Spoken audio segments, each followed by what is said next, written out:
if you are a UX designer, you should care about presenting your work. So for example, if you did like an application that has 200 screens and you only showed 2 or 3, just like a very fancy mock-up, no one cares about that.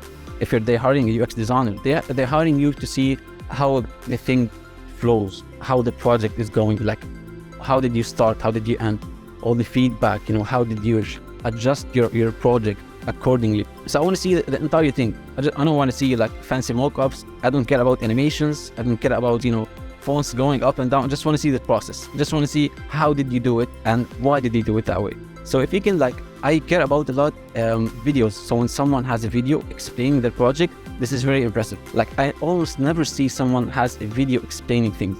Almost all of them are text. I'm expecting now a lot of ChatGPT generated summaries and processes. So I have a lot of mistrust in some of the portfolios that I see.